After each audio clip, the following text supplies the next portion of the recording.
A black woman in a Rolls-Royce this expensive. Yeah, I'm supposed to believe that, Sergeant Cole Harlan sneered as he yanked open the driver's door and seized Nia Carter by the wrist. The registration is in my name, Nia said. You already checked it. Cole dragged her onto the pavement. Save the attitude.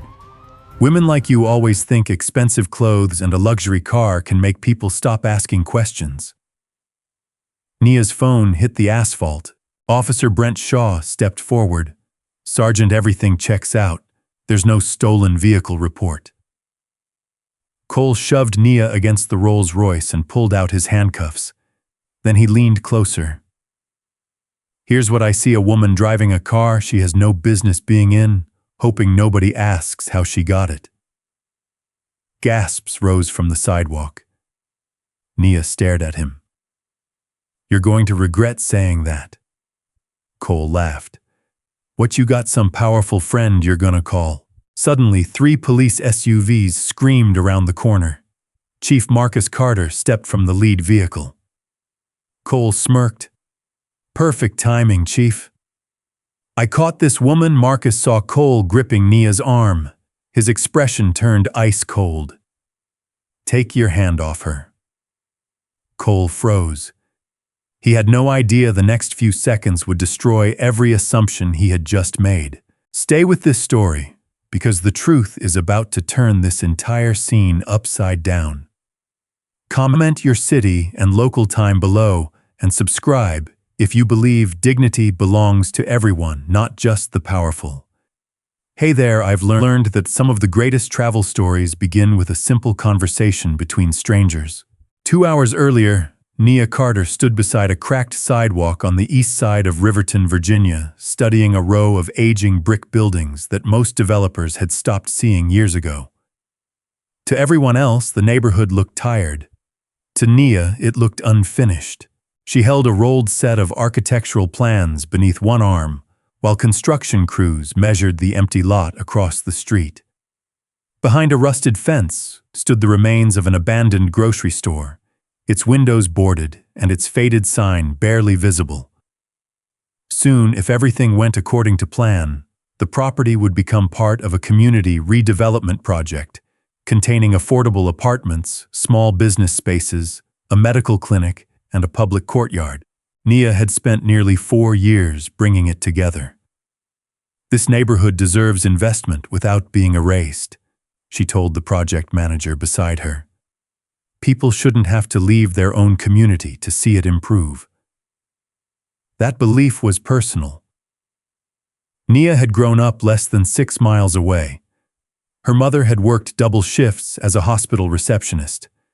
Her father repaired heating systems until his knees could no longer handle crawling beneath houses. Nothing about Nia's childhood had been luxurious. She remembered doing homework at the kitchen table while overdue bills sat beneath a refrigerator magnet. She remembered being 17 and promising herself that if she ever became successful, she would build something that mattered. 21 years later, she had. At 38, Nia was an accomplished architect and developer whose firm had transformed neglected properties across Virginia. Yet she rarely talked about her success. She preferred finished buildings to magazine profiles. At 11:42 that morning, Nia finished her site inspection. She shook hands with the project manager and walked toward the black Rolls-Royce parked across the street. The car had been her one extravagant purchase after closing the largest contract of her career. She had paid for it herself, every dollar. Nia placed the architectural plans in the back seat, slid behind the wheel, and started the engine. She never noticed the patrol cruiser parked near the intersection. Sergeant Cole Harlan did.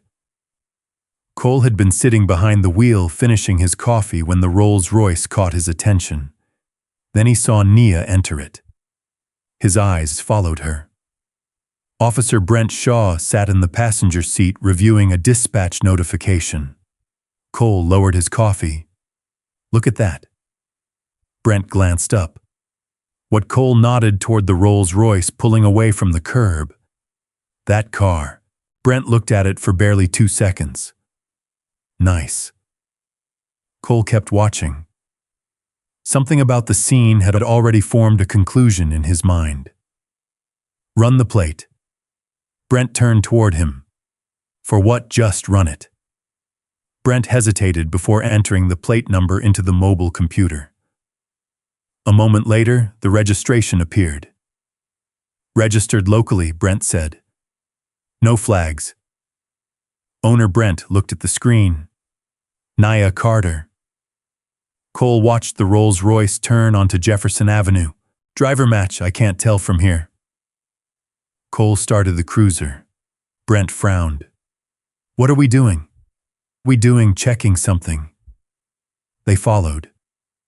Nia continued through downtown unaware of them for nearly 3 blocks. Then she noticed the cruiser in her rearview mirror. She changed lanes. The cruiser changed lanes too. At the next intersection, Nia stopped at a yellow light rather than rushing through it. Cole stopped behind her. When the light turned green, she continued. 30 seconds later, red and blue lights exploded in her mirror. Nia's brow tightened. She signaled immediately and pulled into a legal parking space beside a row of storefronts. She turned off the engine. Both hands remained visible on the steering wheel. Cole approached the driver's side while Brent stayed slightly behind him. Nia lowered her window. Good afternoon, officer. Cole looked inside the car before looking at her. License and registration. Certainly. Nia slowly reached toward her purse. Cole's hand moved closer to his belt. Slowly. Nia stopped. I am moving slowly. She retrieved her driver's license, then opened the glove compartment and handed him the registration and insurance card. Cole studied the documents. His eyes moved from the registration to Nia, then back again. Nia Carter. Yes. This your current address? Yes. Cole glanced toward the interior. Cream leather. Perfectly maintained dashboard. Architectural documents visible in the rear seat. Then his eyes returned to Nia. Whose car is this? Nia paused. She thought she had misheard him. Excuse me, the Rolls-Royce. Who owns it? She looked at the registration still in his hand. I do. Cole gave a small, humorless smile. You do? Yes. How long? Nia's expression changed. What does that have to do with why you stopped me? Cole ignored the question. What do you do for work? Nia looked directly at him. Officer, you have my license, registration, and insurance. Could you tell me why I was stopped? Cole's jaw tightened. You changed lanes back there without signaling long enough. I signaled. I saw what I saw. Nia didn't argue. Then issue whatever citation you believe is appropriate. That wasn't the response Cole expected. She wasn't frightened. She wasn't apologizing. And somehow that irritated him more. Cole tapped the registration against his palm. You know expensive cars like this get stolen all the time. Brent looked at him. Nia's eyes narrowed. Are you accusing me of stealing my own vehicle? I didn't say that. You're holding a registration with my name on it. Cole leaned slightly toward the open window. Paperwork can say a lot of things. For the first time, Nia felt something colder than annoyance. She recognized the look in his eyes. This was no longer about a lane change. Brent stepped closer. Sergeant Dispatch already shows the registration as valid. Cole didn't turn around. I'm handling this. Then he looked back at Nia. Sit tight. He walked toward the cruiser carrying her documents. Nia watched him in the mirror. She could see Brent speaking to Cole beside the patrol car. Cole shook his head sharply. Then he entered something into the computer. 5 minutes passed. Then 7. Nia remained inside her vehicle. Finally, Cole returned. He handed back none of her documents. Instead, he rested one hand on the roof of the Rolls-Royce and looked down at her. Nia asked quietly, "Am I free to go?" Cole smiled. "We'll see about that." And in that moment, Nia understood that whatever this traffic stop had started as Sergeant Cole Harlan had no intention of letting it end normally. Nia kept her eyes on Cole. "We'll see about that." Her voice was calm, but the question carried enough weight to make Brent glance toward his sergeant. Cole slipped Nia's license and registration into one hand. "That's what I said. I've given you everything you requested. My license is valid. The registration matches my name. My insurance is current. So I'll ask again. Am I being detained?" Cole stared at her for several seconds. "You're in an awful hurry. I have another meeting." Where Nia's eyebrows lifted. "Why is that relevant?" Cole leaned toward the window. "You know, most people cooperate when an officer asks them a simple question. I have cooperated. Then answer it." Nia studied his face. "My destination has nothing to do with a traffic stop." A muscle tightened along Cole's jaw. Behind him, Brent returned to the patrol computer and ran the plate again. The result was identical. Valid registration, valid insurance. No stolen vehicle report. No warrants associated with Nia Carter. No alerts. Nothing. Sergeant Brent called. Cole ignored him. His attention remained fixed on Nia. "What kind of work do you do?" Nia exhaled slowly. "Again, what does my occupation have to do with the alleged lane violation? Maybe I'm trying to understand how you ended up behind the wheel of a car like this." There it was. No attempt to hide it anymore. Nia's expression hardened. "You don't need to understand how I bought my car." Cole gave a short laugh. "That defensive attitude isn't helping you. My refusal to explain my finances to you is not evidence of a crime." Brent approached. "Sergeant." This time Cole turned. What Brent lowered his voice, but Nia could still hear him. "I ran everything again. Vehicle is clean. Her license is clean. No warrants.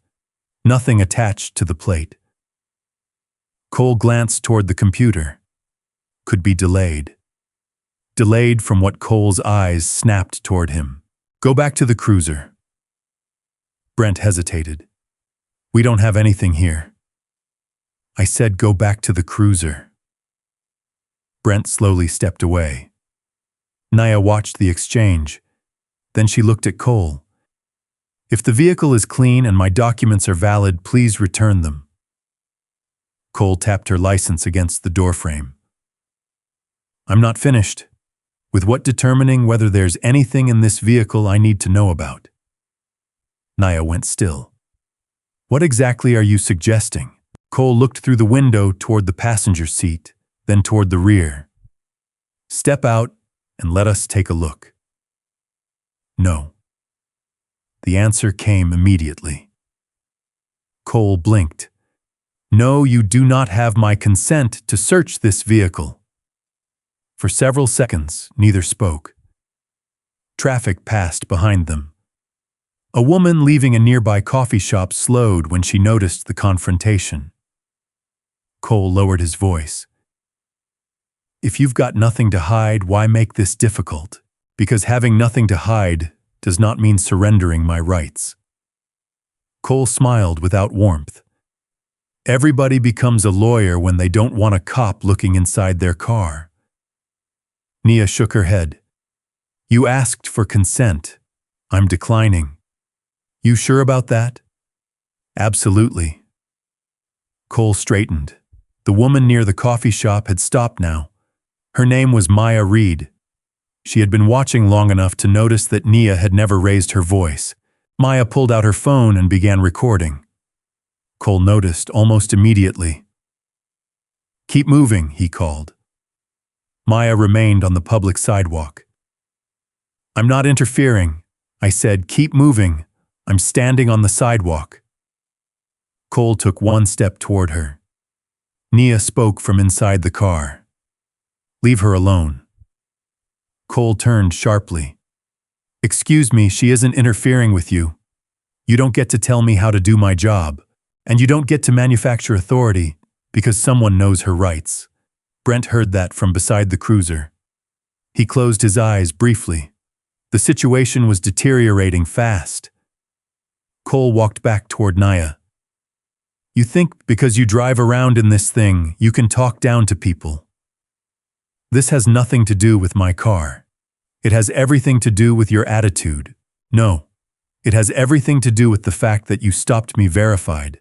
My identity confirmed the car belongs to me, found no warrants, and now you're trying to search it anyway. Maya's phone captured every word. 2 more pedestrians stopped. Cole looked around. He was losing control of the scene. And Cole Harlan hated losing control. Turn the engine completely off. It is off. Put the keys on the dashboard.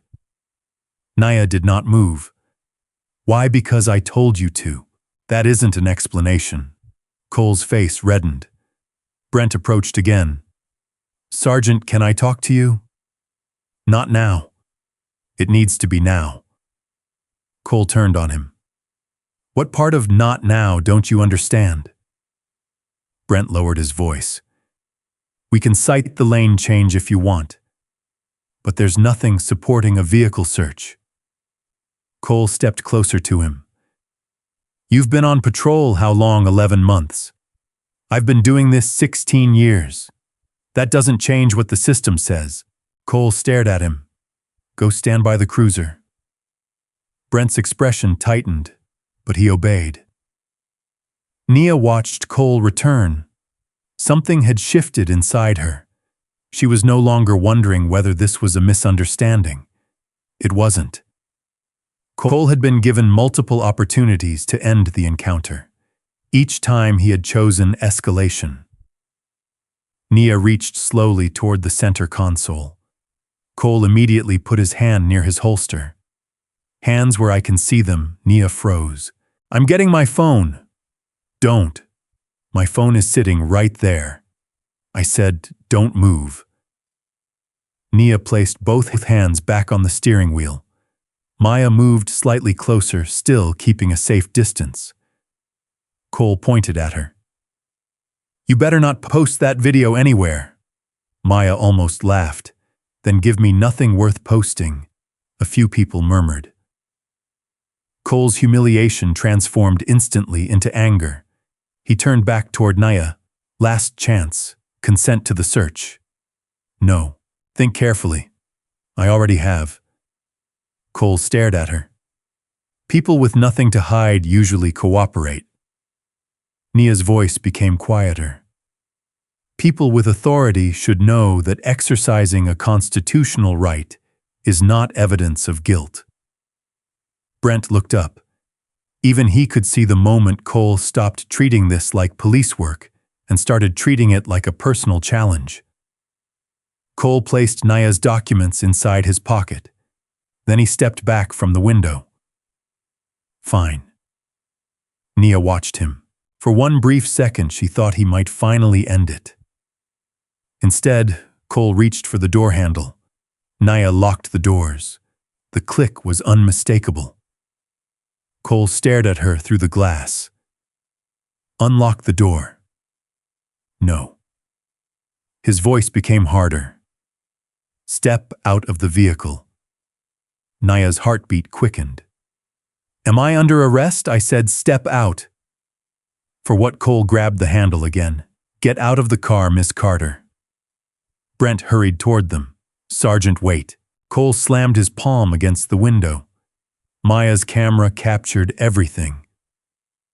Nia looked through the glass at the officer standing inches from her face. She could see the anger in his eyes. She could also see Brent behind him, genuinely frightened by what his supervisor was about to do.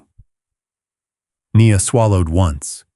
Then she asked the question Cole seemed determined not to answer. Officer Harlan, what crime do you believe I committed? Cole leaned toward the glass. His voice was low, cold, final. Step out of the vehicle. And when Nia did not immediately reach for the lock, Cole's hand moved toward the door again. This time he wasn't asking. Cole pulled the handle again. Locked. Open the door. Nia remained behind the wheel, both hands visible. Tell me why I'm being ordered out. I don't have to debate you on the side of the road. I'm not asking for a debate. I'm asking for a reason. Cole stepped back. For half a second, Nia thought he might reconsider. Instead, he pointed through the glass. Unlock it. Now. Maya's phone remained trained on them. Brent hurried forward. Sergeant, let's slow this down. Cole spun toward him. I gave you an order, and I'm telling you the vehicle is clean. Cole's eyes narrowed. Back away. Brent stopped. Nia looked from one officer to the other. Then, realizing Cole was not going to leave, she slowly unlocked the door. Click. Cole immediately pulled it open. I'll step out, Nia said. Do not put your hands on me. Then move. Nia reached for her seatbelt. She had barely released it when Cole grabbed her forearm. Don't touch me. Out. He pulled. Nia stumbled from the Rolls-Royce, one heel striking the pavement awkwardly. Her phone slipped from her lap. Crack. It hit the asphalt face first. Maya gasped. Hey, she was getting out. Cole twisted Nia toward the car. Hands on the vehicle. Nia stared at him. For what? Cole shoved her palms against the polished door. Because I said so. The humiliation hit harder than the physical force. People were watching. Cars slowed. Phones appeared. Nia could see her reflection in the black paint, the controlled expression, the anger behind her eyes. Cole leaned closer. Not feeling so important now, are you? Nia turned her head slightly. You still haven't told me what crime I committed. Keep talking. You're making this worse. No. You are. Cole stepped back. Search the car, he told Brent. Brent froze. What, you heard me? She refused consent. I'm giving you an order. Brent looked toward Nia, then at the open Rolls-Royce.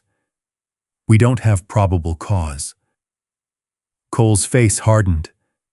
Are you refusing a direct order? I'm saying we need a legal basis. For the first time, uncertainty flickered across Cole's expression. Maya moved a little closer. Officer, I have all of this recorded. Cole pointed at her. Back up, I'm on a public sidewalk. Back up or I'll detain you too. Maya took one step backward but kept filming. Nia looked at Cole. Everyone can see what you're doing. Cole laughed bitterly. You really think a few phones make you untouchable? No. Nia's voice remained quiet. They make it harder for you to rewrite what happened. That struck something. Cole grabbed Nia's wrist. Hands behind your back. Brent stepped between them. Sergeant. Cole stared at him. Move. She hasn't resisted. She's refusing instructions. She got out of the vehicle. Cole lowered his voice. You want to throw away your career over somebody you don't even know? Brent didn't answer. Cole pushed past him. Nia pulled her wrist away instinctively. Do not grab me. There. That's resistance. No, that's me telling you not to hurt me. Cole reached for her again. Brent looked toward the growing crowd. This was no longer an ambiguous traffic stop. Something was terribly wrong. Sergeant, give me her license, he said. Cole frowned. Why? I wanted to check something. I already checked her. Then there shouldn't be a problem. Cole hesitated before tossing the license toward him. Brent caught it. He walked back to the patrol cruiser and sat behind the computer. Nia Carter. He opened the original registration return. Everything remained clean. Then he searched deeper through the department's authorized contact records, looking for anything Cole might claim justified continued detention. Nothing. Brent was about to close the screen when a linked emergency contact field appeared. He clicked it. His hand stopped on the keyboard. He read the name once, then again. Marcus Carter. Brent frowned. It was a common enough name. Then he saw the listed relationship. Spouse. His stomach tightened. He opened the contact details. Employer. City of Riverton. Department. Riverton Police Department. Title. Brent stared at the screen. Chief of Police. Oh God. He looked through the windshield. Cole was still standing over Nia. Brent grabbed the radio, then hesitated. This couldn't be right. He checked Nia's address against the emergency contact record. Match. He checked again. Same address, same contact number attached to the chief's departmental emergency profile. Brent pushed open the cruiser door. Sergeant Cole ignored him. He had pulled his handcuffs from his belt. Nia looked at them. You cannot possibly believe this is necessary. You had your chance to cooperate. I did cooperate. Cole opened one cuff. Brent ran toward them. Sergeant, stop! Cole turned angrily. What now? Brent lowered his voice. You need to come look at the computer. I'm busy. No. Something in Brent's tone made Cole pause. Brent glanced toward Nia, then back at his supervisor. You really need to see this. Cole stared at him. What did you find? Brent stepped closer and whispered, her emergency contact. Cole rolled his eyes. What about it? Brent swallowed. The name is Marcus Carter. For the first time, Nia's expression changed, only slightly. Cole didn't notice, so Brent looked toward the cruiser, then back at him. Sergeant, it says he's her husband. Cole's hand holding the cuffs stopped. Brent finished in a whisper, and his title says Chief of Police. Silence. Cole stared at him for 2 seconds. Then his eyes slowly moved toward Nia. But instead of releasing her, something more dangerous appeared in his face. Disbelief. Because Cole Harlan had already decided what kind of woman Nia Carter was, and now even the truth standing directly in front of him might not be enough to make him admit he had been wrong. Cole stared at Brent as if he had spoken another language. Chief Carter. Brent nodded. That's what the system says. Cole looked at Nia. For the first time since the stop began, uncertainty crossed his face, but it lasted only a second. Then pride took over. That doesn't prove anything. Brent blinked. Sergeant, the address matches. People put fake information into records. This is linked to the department's emergency database. Cole lowered his voice. Are you telling me how to do my job again? I'm telling you we should stop. Nia heard every word. She could have ended the mystery immediately. She could have said Marcus was her husband. She could have demanded that Brent call him. Instead, she remained silent. Because something had become painfully clear. Cole should not know who her husband was before deciding whether to respect her rights. Cole turned toward her. So Marcus Carter is your husband? Nia looked directly at him. Would that change whether what you're doing is legal? Cole's expression tightened. That wasn't my question. It's mine. A murmur moved through the crowd. Maya kept recording. Nia continued. If I told you my husband was a mechanic, would you put those cuffs on me? Cole said nothing. If I told you I was unmarried, would you search my car enough? If my answer changes how you treat me, then this was never about the law. Cole's face reddened. Hands behind your back. Brent stepped forward. Sergeant, no. Cole turned sharply. Officer Shaw, step away. We have no reason to cuff her. She refused lawful commands. She exited the vehicle. She resisted. I watched the entire thing. Cole stared at him. The sentence hung between them. It was no longer merely a disagreement. Brent had openly challenged his supervisor. Cole pointed toward the cruiser. Go stand by the car before you make a career-ending mistake. Brent didn't move. Cole lowered his voice. You've got 11 months on this job. Don't throw it away for someone you met 10 minutes ago. Brent looked at Nia. Her wrist was red where Cole had grabbed her. Her phone lay cracked on the pavement. She had never threatened anyone. Never attempted to flee. Never raised a hand. Brent finally said, Maybe that's exactly why I shouldn't walk away. Cole's jaw tightened.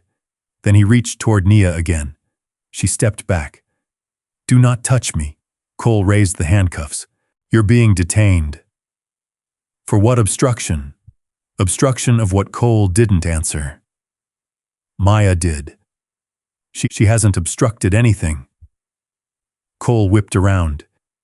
You want to join her? Maya held the phone steady. I want you to remember that every word you say is being recorded. More phones appeared among the gathering pedestrians. Cole looked around. He could feel control slipping from him. And instead of stopping, he doubled down. Everyone back up now. Nobody moved closer, but nobody left either. Nia looked at Cole. I requested a supervisor. I am the supervisor here. Then request someone above you. Cole laughed. You don't get to order police resources around because you drive an expensive car. This has nothing to do with my car. It has everything to do with you thinking you're special. Nia's voice softened. No, Sergeant. You decided I thought I was special before I ever said a word. Cole's smile disappeared. Brent returned toward the cruiser. This time he wasn't retreating. He picked up the radio. Dispatch Unit 12. Static cracked. Unit 12, go ahead. Brent glanced toward Cole. Cole was still arguing with Nia, requesting a command supervisor at Jefferson and 5th. A pause followed. Nature of request. Brent hesitated, then answered carefully. Escalated traffic stop. Civilian requesting command review. Cole heard him. What the hell are you doing? Brent kept the radio near his mouth. Dispatch responded. Copy. Identify detained party. Brent looked at Nia's license. Nia Carter. Nia Carter. Silence. Longer this time. The dispatcher repeated the name. Nia Carter, affirmative. Another pause. Then the dispatcher's voice changed. Unit 12, stand by.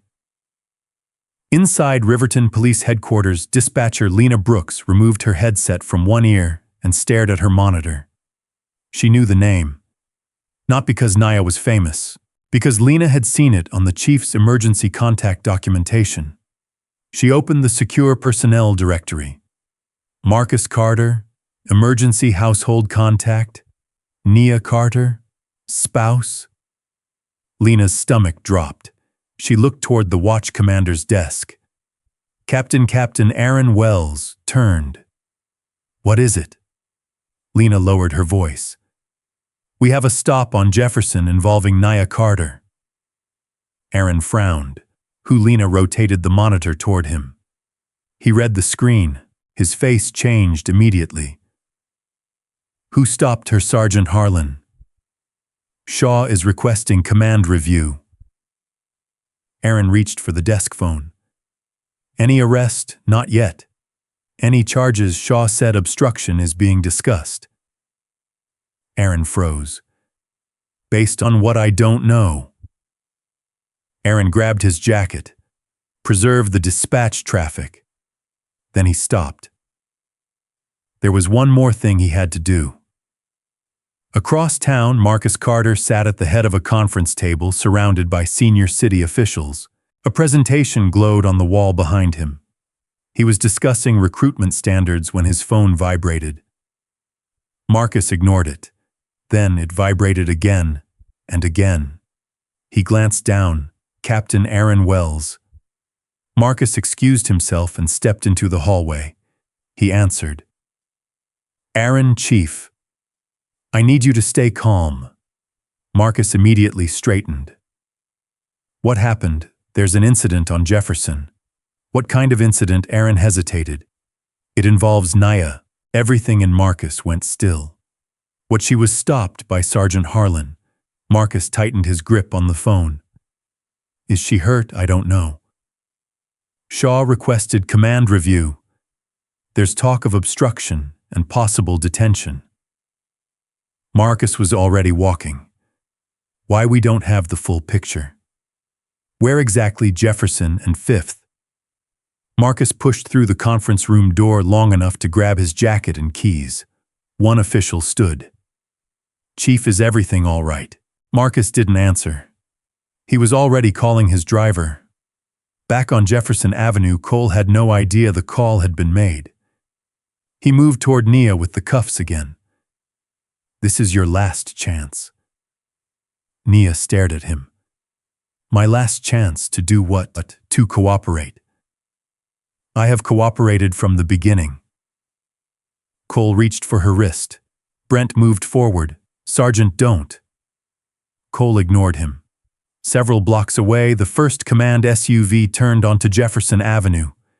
Behind it came two more. Inside the lead vehicle, Marcus sat rigidly in the passenger seat. He still didn't know exactly what had happened. He only knew his wife was standing somewhere ahead, with officers who apparently believed they had a reason to put her in handcuffs. Then Aaron called again. Marcus answered immediately. Talk to me. Aaron's voice was tense. Chief, there's a witness recording the entire stop. Marcus looked through the windshield as traffic moved aside. Good. And Shaw says the vehicle is clean. No warrants, no stolen report. Nothing. Marcus's expression hardened. Then why is my wife still being detained? Aaron had no answer. Marcus looked ahead. In the distance, he could already see flashing lights. And for the first time that morning, Sergeant Cole Harlan was about to discover that the woman he had spent the last half hour trying to humiliate was connected to the one man whose arrival could force every decision he had made into the light. But Nia Carter was about to make something even more important clear. Who her husband was should never have mattered. The command SUVs were still several blocks away when Cole closed the distance between himself and Nia. You keep looking down the street, he said.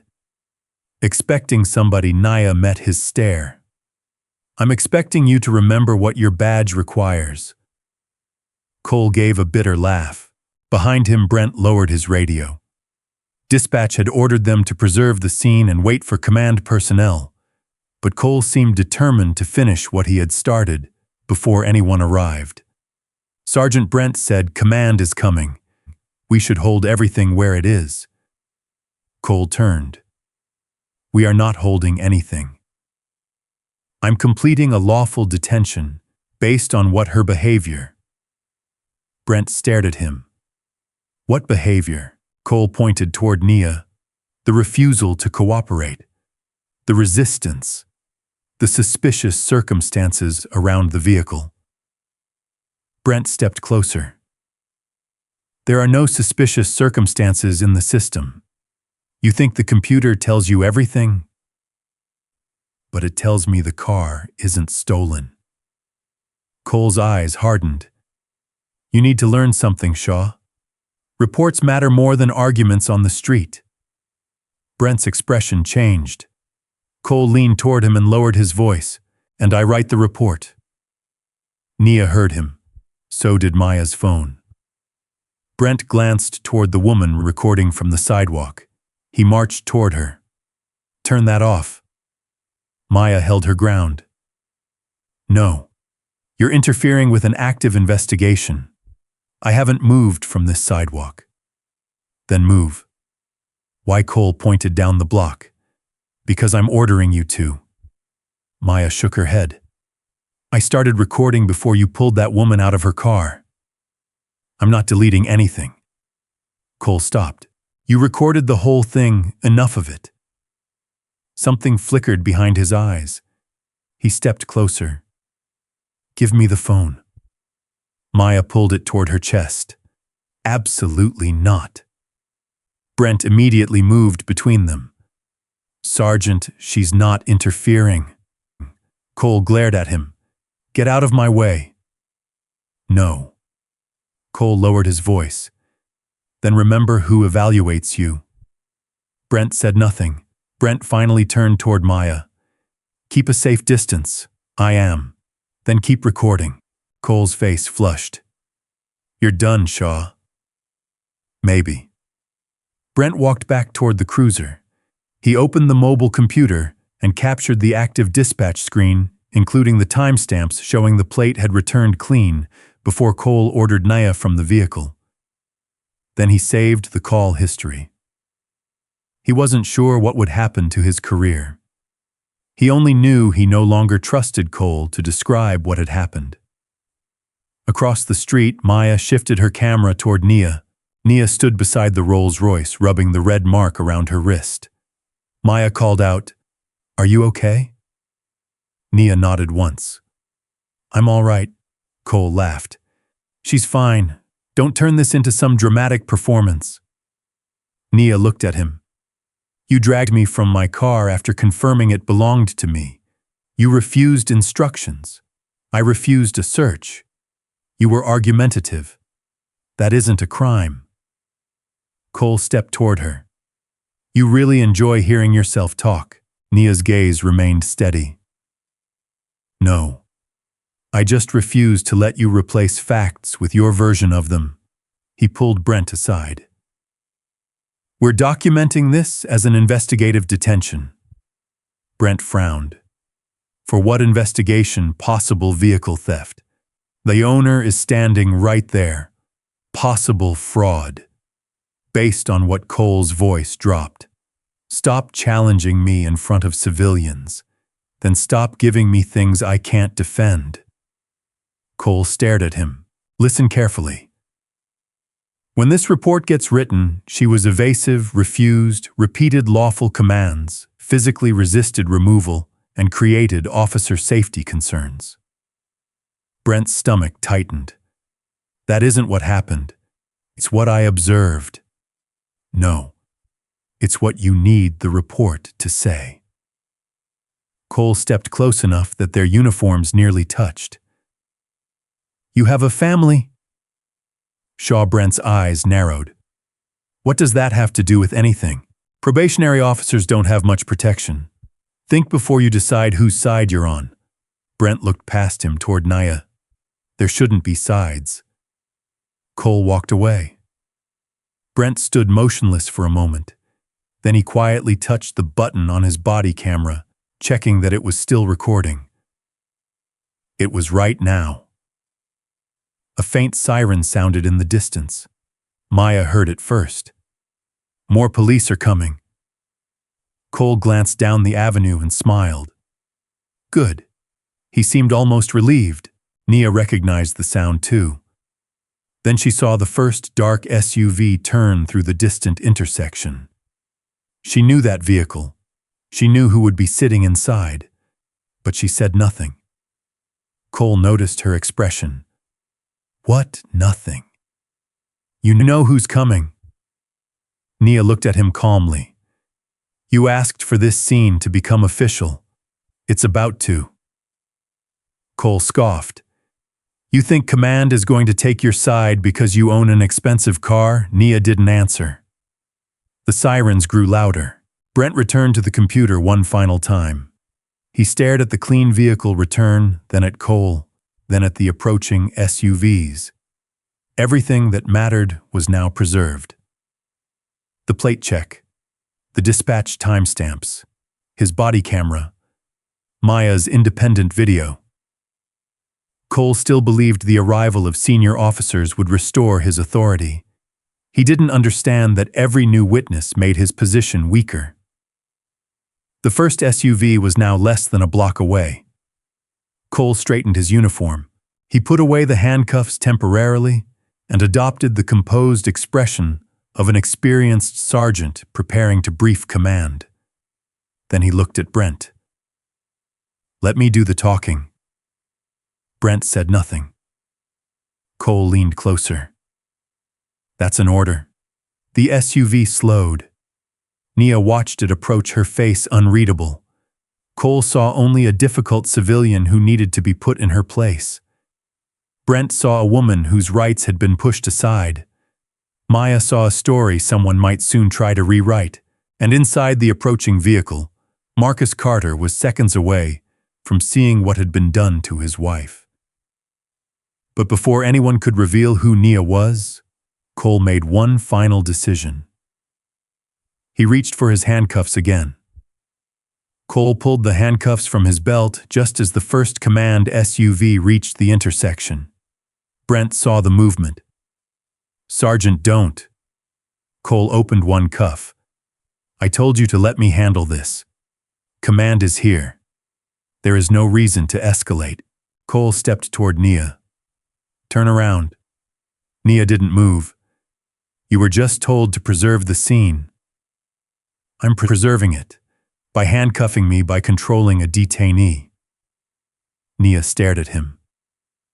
"You still haven't identified a crime." Cole reached for her wrist. Brent stepped between them. "That's enough." Cole stopped. The younger officer's voice had changed.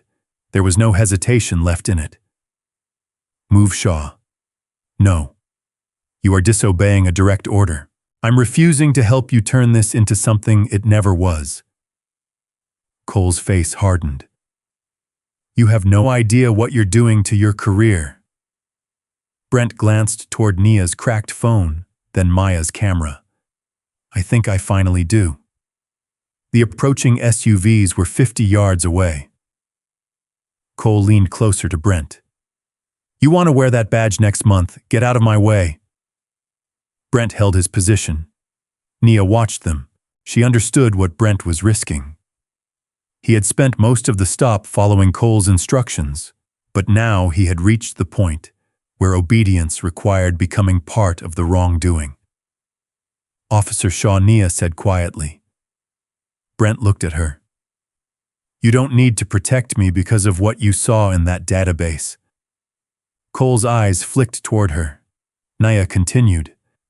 "Do what you would do if my emergency contact were nobody important." Brent absorbed the words. Then he stepped aside, but not in surrender. He positioned himself where his body camera had a clear view of Cole. Cole smirked. "Smart choice." "No," Brent said. "I just want the camera to see everything." Cole's smile vanished. The first SUV stopped. Two more pulled in behind it. Doors opened. Captain Aaron Wells stepped from the second vehicle. Then the passenger door of the lead SUV opened. Marcus Carter emerged. Cole immediately straightened. His entire posture changed. "Chief." Marcus didn't answer. His eyes swept across the scene. The Rolls-Royce. The open driver's door. The phone lying cracked on the pavement. The crowd. Maya recording. Brent standing rigidly near the cruiser. Then Nia. Marcus saw the red mark around her wrist. For one dangerous second, anger overwhelmed everything else, but he forced himself to remain still. Cole hurried toward him. "Chief, I can explain." Marcus looked at him. "Start with why this vehicle was stopped." Cole cleared his throat. "Observed traffic violation? Improper lane change?" Marcus turned toward Brent. Officer Shaw, Brent swallowed. Sergeant Harlan initiated the stop for a lane change violation, sir. Marcus looked back at Cole. And what happened after that? The driver became evasive. Nia said nothing. Marcus's gaze remained on Cole. Evasive how she refused basic questions. Was she required to answer questions about her employment? Cole hesitated. It was part of my assessment. Marcus continued. Is the vehicle stolen? No confirmed report, sir. But Marcus looked at Brent. Officer, no, sir. Plate is clean. Registered to Nia Carter. Any warrant? No, sir. Suspended license? No. Invalid insurance? No, sir. Contraband observed? No.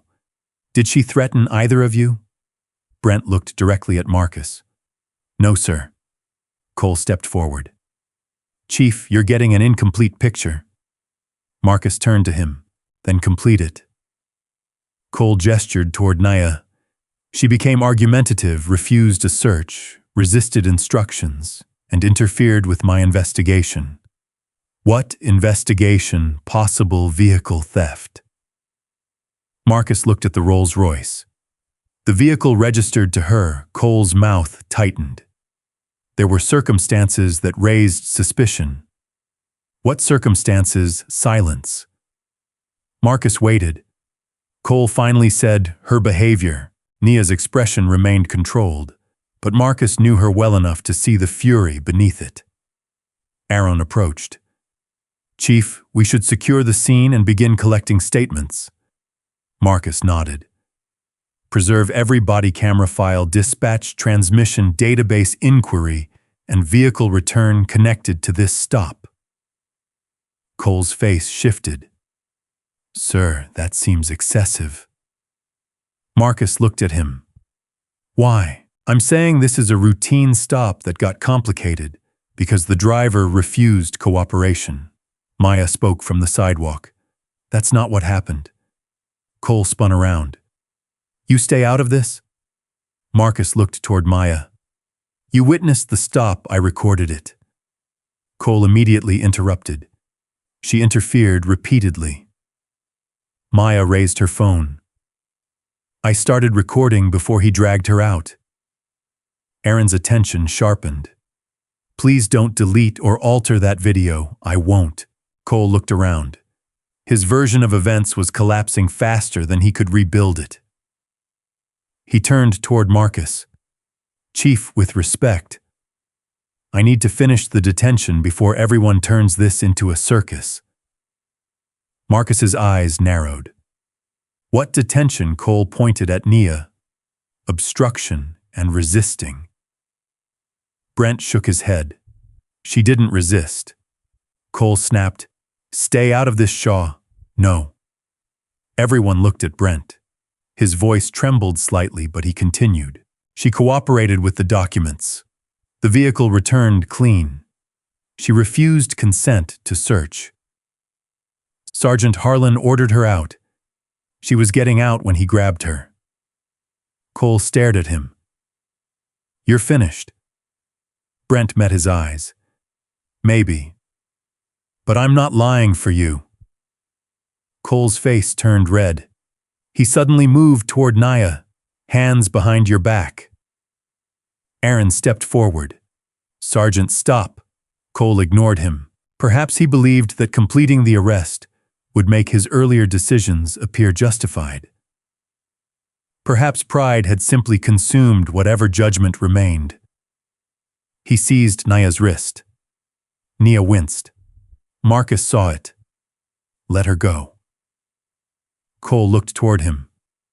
Chief, she's still my detainee. Release her. I have probable cause for what she pulled away from me earlier. After you grabbed her, Cole's breathing grew heavier. The crowd had fallen silent. Maya's camera remained steady. Brent's body camera faced him. Aaron stood ready to intervene. Still, Cole tightened his grip. Nia looked at Marcus. For the first time since he arrived, their eyes met fully. Recognition passed between them. Cole noticed.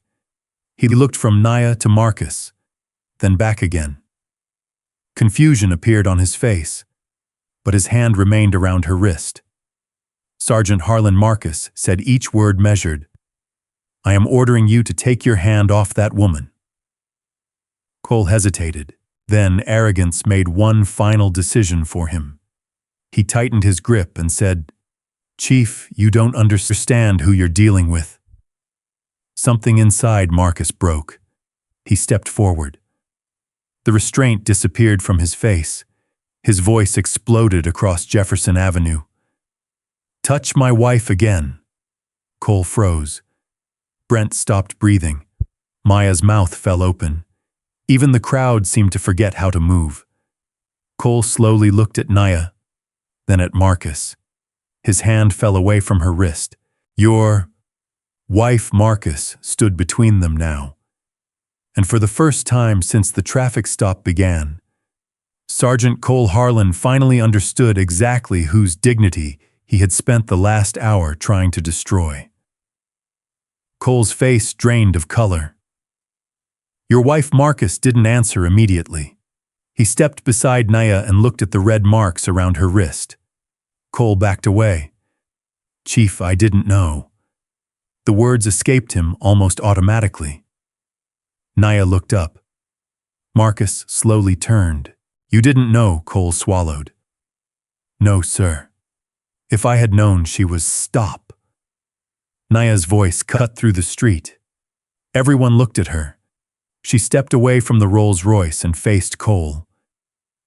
If you had known I was what. Cole opened his mouth. Nothing came out. The chief's wife, Nia, asked. Is that what you were going to say? I meant the situation would have been handled differently. Nia stared at him. That is the problem. Cole looked toward Marcus for help.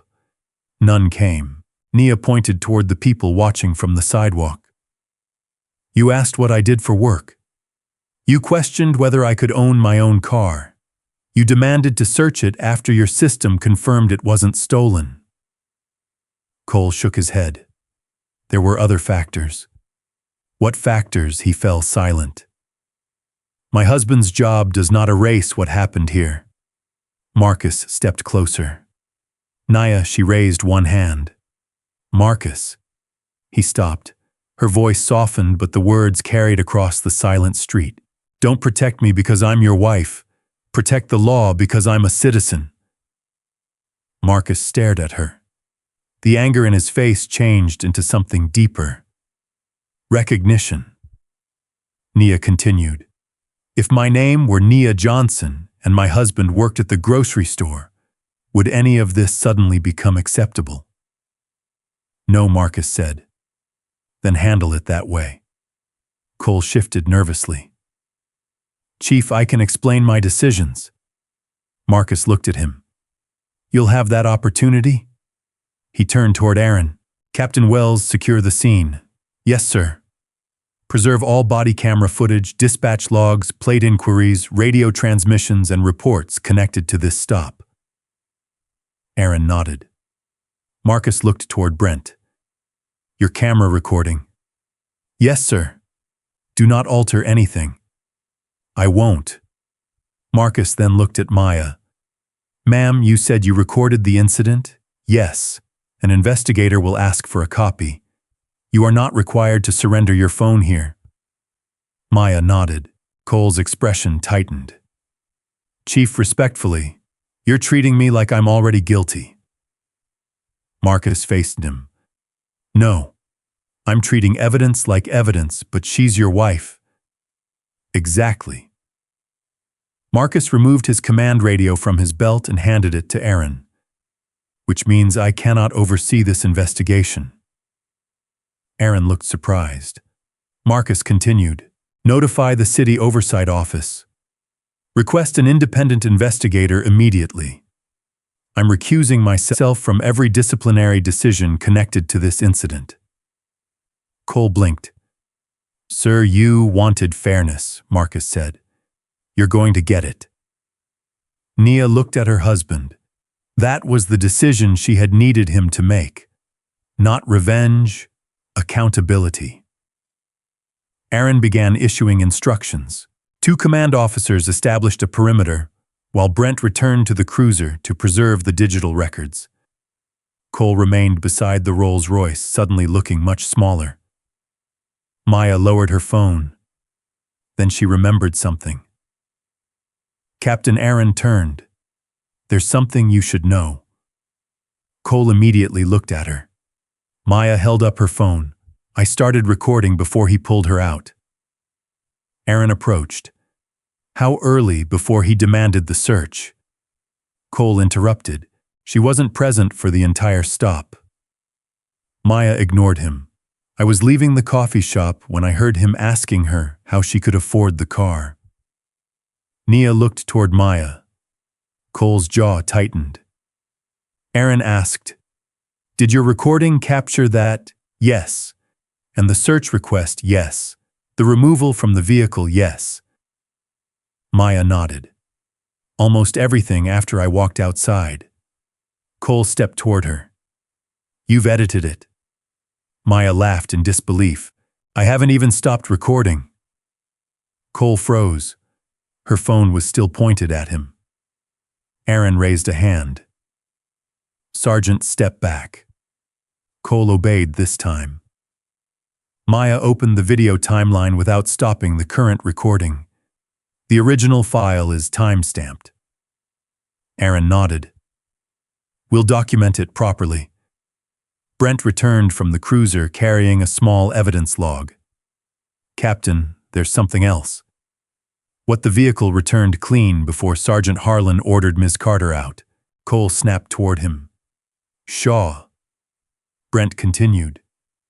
"The timestamp is in dispatch." "I saved the query history." Aaron's expression hardened. "Anything else?" Brent hesitated. Then he looked at Cole. "Yes." Cole's face changed. "Think carefully." Brent did. Then he spoke. "He told me that reports matter more than arguments on the street." Aaron waited. Brent swallowed. "And then he said he writes the report." Silence returned. Cole shook his head. "That's being taken out of context." Nia looked at him. "What context makes that sound better?" Cole had no answer. Marcus stood several feet away, forcing himself not to intervene. Every instinct told him to protect Nia, but she had asked him for something harder, to protect the process. Aaron turned toward Cole. "Sergeant Harlan effective immediately. You are relieved of field duty pending review." Cole stared at him. "You can't be serious. Turn over your badge and service weapon." Cole looked toward Marcus. Chief Marcus didn't move. "Captain Wells is acting under departmental procedure. I gave this department 16 years. Marcus's expression remained steady. "Then you should understand why procedure matters." Cole slowly removed his badge. For the first time, the crowd made no sound. No cheering, no celebration. Only silence as the metal badge was placed into Aaron's hand. Nia watched it happen without satisfaction. She knew this was not justice yet. It was only the beginning. An independent investigation would determine what happened next. Then Nia approached Nia carefully. "I'm sorry." Nia looked at her. "For what? That nobody stepped in sooner." Nia glanced toward the crowd. "You stayed." Nia nodded. "And you recorded." "I did." Nia looked toward Cole. He had believed his report would define the truth. He had believed authority would make his version stronger than hers. But now there were body cameras, dispatch records, Brent's testimony, and Maya's video. Aaron's phone rang. He answered, listened, then looked toward Marcus and Nia. "The independent investigator is on the way." Cole closed his eyes. Nia tightened her grip on the phone containing the recording, and Nia realized the question was no longer whether Cole had mistreated her. The evidence might reveal something far bigger, whether he had done it before. 3 weeks later, Sergeant Cole Harlan sat across from two independent investigators in a windowless conference room at Riverton City Hall. His badge was gone. His service weapon had been surrendered, and on the table between them lay a transcript of my... The lead investigator pressed play. Cole's own voice filled the room. "Maybe I'm trying to understand how you ended up behind the wheel of a car like this." Cole looked away. The video continued. Nia refusing the search. Cole demanding she exit. Her phone striking the pavement. His hand gripping her wrist. Then came Brent's body camera footage. "Reports matter more than arguments on the street." A pause. "And I write the report." The investigator stopped the recording. "Did you say that Cole shifted in his chair?" "It's being presented without context." What context changes those words? Cole had no answer. The evidence became worse. Dispatch records proved Nia's registration had returned clean 12 minutes before Cole removed her from the Rolls-Royce. No stolen vehicle report existed, no warrant, no database alert, no evidence supporting vehicle theft. Then investigators compared the footage with Cole's preliminary incident notes. He had described Nia as physically resistant. The video showed her attempting to unfasten her seatbelt when he grabbed her. He described Maya as aggressively interfering. Her video showed her remaining on the sidewalk. He claimed Brent supported his suspicion. Brent testified otherwise. "I knew the stop should have ended," Brent told investigators. "Why didn't you intervene sooner?" Brent lowered his eyes. "Because he was my supervisor." "Were you afraid?" "Yes. Of what? Losing my career." He paused. "Then I realized Ms. Carter was the one paying for my fear." That testimony changed the direction of the investigation. Investigators examined Cole's 16-year personnel history. At first it appeared clean. Then they found the complaints. 9 years earlier, a driver had accused Cole of extending a traffic stop after all documents were verified. 6 years earlier, another citizen claimed Cole demanded a vehicle search after consent was refused. 4 years earlier, a black business owner complained that Cole repeatedly questioned whether a luxury SUV belonged to him. Each complaint had been closed. Insufficient evidence, officer discretion, unable to substantiate, but investigators noticed something else. Several had been reviewed by the same supervisory chain. Witnesses had rarely been contacted. Video had not always been preserved. Patterns had never been compared. The investigation expanded. Former complainants were interviewed. Some were stunned anyone had finally called. One man quietly told investigators, "I stopped complaining because I learned the badge always got believed first." That sentence eventually reached Marcus Carter. He sat alone in his office reading the report. It hurt more than he expected. Cole's actions were his responsibility, only indirectly. But the system that had repeatedly failed to notice the pattern belonged to the department Marcus commanded. He could blame previous supervisors.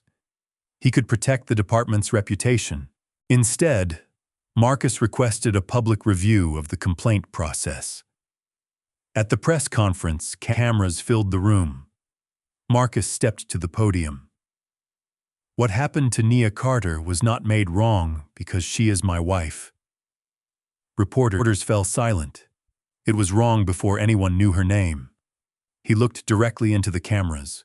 "Our department failed to identify warning signs that existed before that afternoon." Leadership means accepting responsibility for what happens under your authority, including failures you did not personally create. Across town, Nia watched from her office. She said nothing. Marcus continued.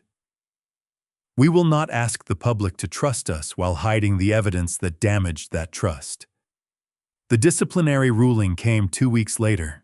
Cole was terminated for misconduct, abuse of authority, inaccurate reporting, and violations of departmental procedure. The supervisors responsible for mishandling earlier complaints were placed under administrative review. One resigned, another received disciplinary action. But the story still had one final revelation.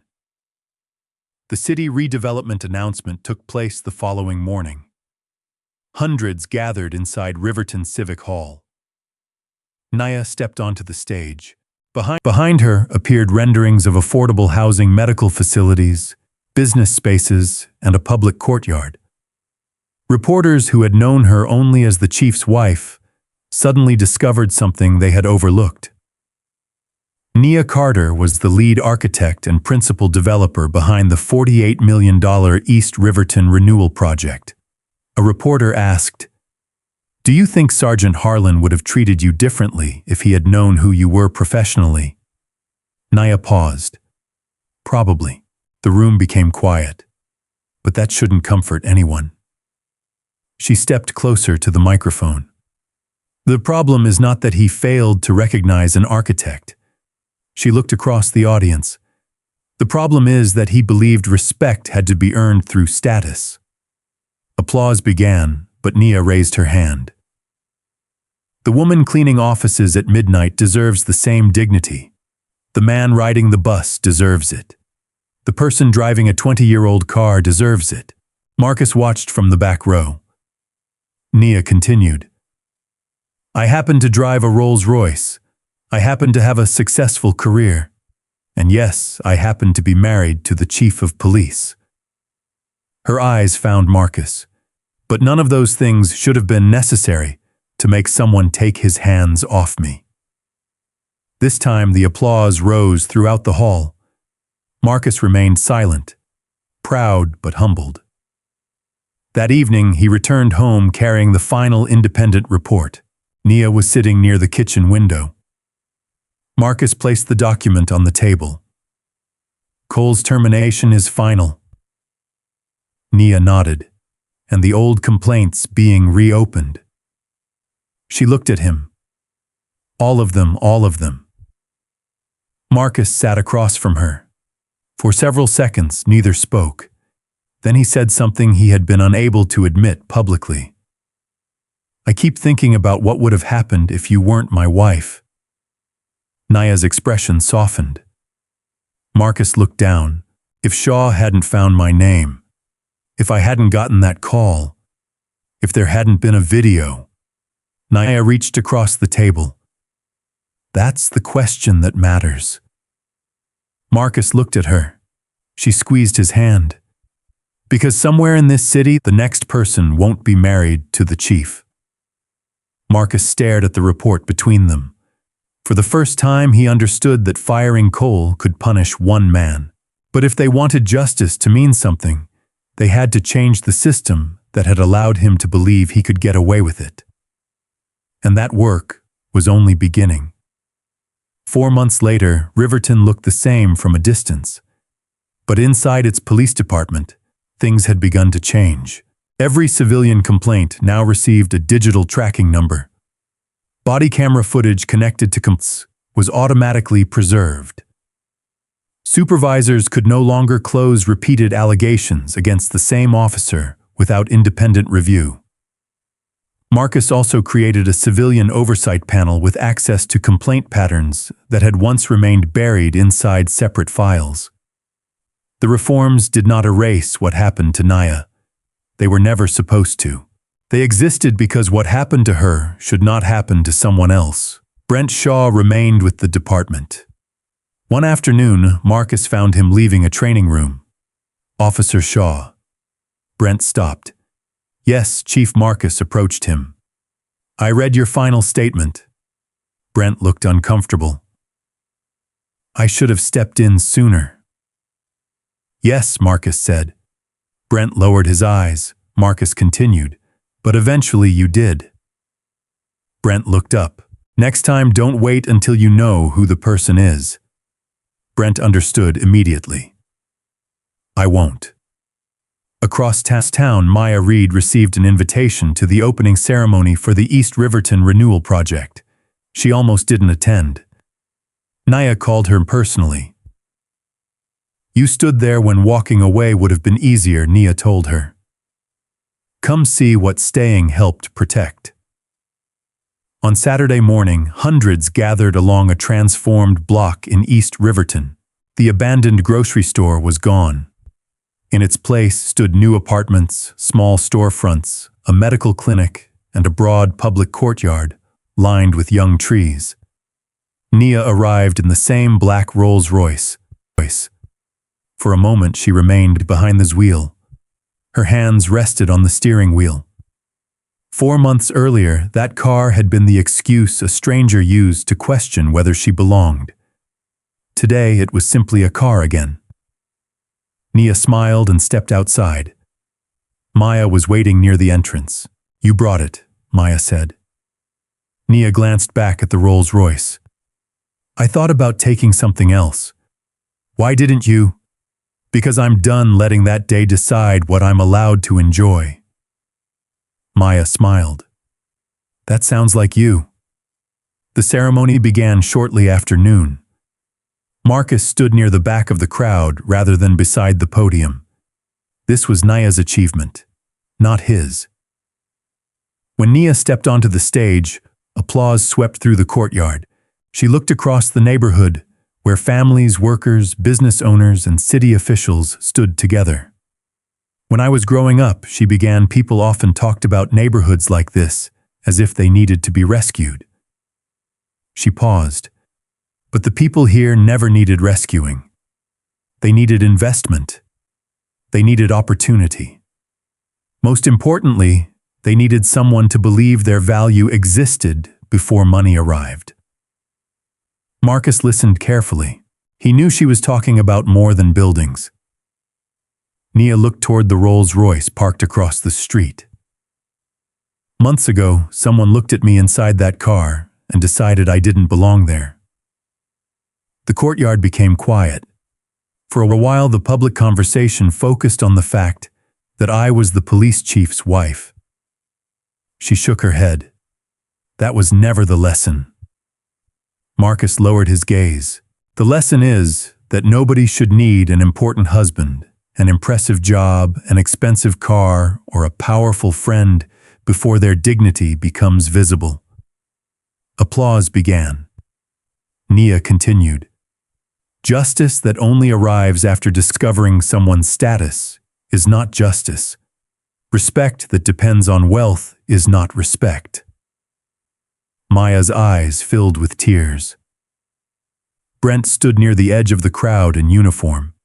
He remembered how close he had come to remaining silent. Nia looked across the audience. The measure of a community is how it treats the person who cannot make one phone call and bring powerful people running. Marcus finally looked up. Their eyes met. That sentence stayed with him. After the ceremony, they walked together through the courtyard. Children chased one another near the fountain, while elderly residents sat beneath newly planted trees. Marcus slipped his hands into his pockets. "You know what still bothers me?" Nia smiled faintly. "I can guess. If you weren't my wife, I might never have heard about that stop." Nia nodded. "That's why the reforms matter more than what happened to Cole." Marcus looked around. "I thought leadership meant making sure good officers outnumbered bad ones.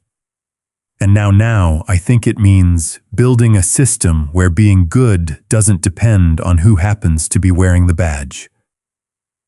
Nia took his hand. "That sounds closer."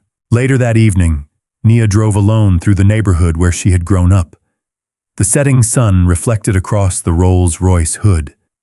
She passed the small apartment building where her parents had once counted every dollar before payday. She remembered the girl who had sat at a kitchen table dreaming of designing buildings. That girl could never have imagined the car. But the car was never the victory. The victory was becoming successful without allowing success to determine whose life mattered. At a red light, Nia noticed an older woman waiting at a bus stop. Their eyes met briefly. Nia smiled. The woman smiled back. Two strangers. No titles, no introductions. No need to prove anything. The light turned green. Nia drove forward. Cole Harlan had once looked at her and seen someone who needed to explain why she belonged. Months later, an entire city had been forced to confront a harder question. Why should anyone have to prove they belong before receiving dignity? Nia already knew the answer. They shouldn't. And sometimes justice begins not when powerful people finally recognize who you are, but when society learns that who you are should never determine whether your rights matter. Real dignity begins when we give people respect before knowing their job, wealth connections, or status. Nia's story reminds us that justice means protecting the unknown person just as fiercely as the powerful one. If this story moved, you share your thoughts in the comments and subscribe for more stories about courage, truth, and human dignity.